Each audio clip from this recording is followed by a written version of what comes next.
Hello and welcome to Aquarium News Monthly, where I take a look back at all the news from the saltwater hobby from the last 4 weeks. But because there is currently a heat wave in the UK, it is too hot to wear a suit. Headlining tonight's news then is a new algae reactor from TonZ. From the video TonZ have put out, this looks like a really high quality algae reactor. It comes with a pump so you don't have to guess what flow you'll need, and uniquely it actually rotates the algae, which will help maximise growth. It comes with strong but flexible silicone hosing and has a window so you can easily see when it's full. It has a magnetic lid as well as thumb screws, although TonZ says you don't need to use the thumb screws if it's in the sump because of decreased water pressure.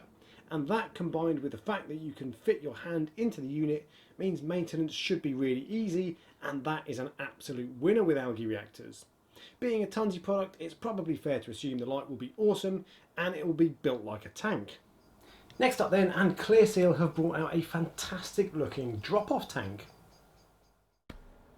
Now I'm really excited to see an aquarium manufacturer making a mass-produced drop-off tank. I've seen a few custom drop-offs that look fantastic, and the Red Sea Peninsula range has shown that people are interested in something a little bit different.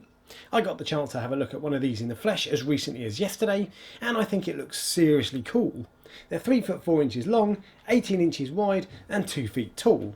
At £1,300 they are pretty expensive, especially considering the materials don't look particularly premium and the silicone work isn't at the level you get from the likes of Red Sea, which is much thicker and neater.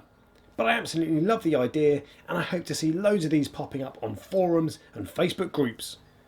And you may also have seen that Red Sea have started a new YouTube series called Insights. Red Sea describes Insights as a myth-busting video series that illuminates everything you always wanted to know about reef keeping. They've started with a 4-video series about lighting to coincide with the release of the Red Sea Reef LED lights. As far as I can see, the videos go over the basics at an accessible level in only a few minutes, which sets them apart from the more in-depth BRS TV stuff.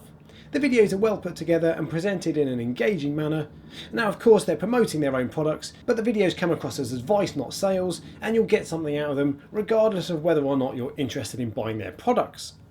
Who knows, maybe they'll start phoning YouTubers and asking them to test their lights for free.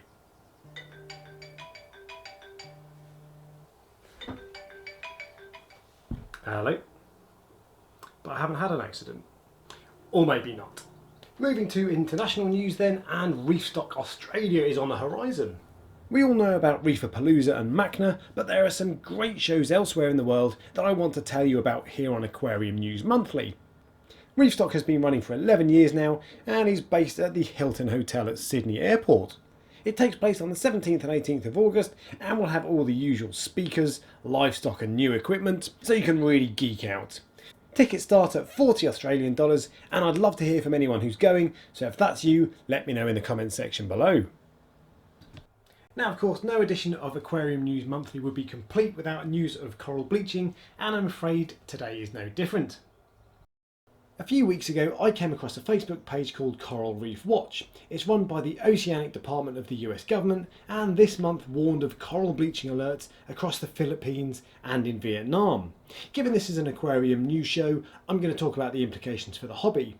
If coral bleaching continues, which it seems likely to do, we're going to need to look for alternative sources of corals than wild caught. Now I've seen loads of videos here on YouTube of vloggers visiting coral farms, and it's got me wondering if that's the inevitable future of our hobby.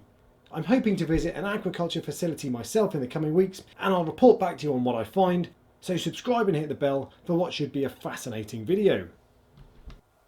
So there you have it then, you are now up to date with all the news from June from the Reef Aquarium hobby. If you enjoyed the video, give me a thumbs up and subscribe for future content, and in the meantime check out some of my other videos. Until next time then, happy reefing.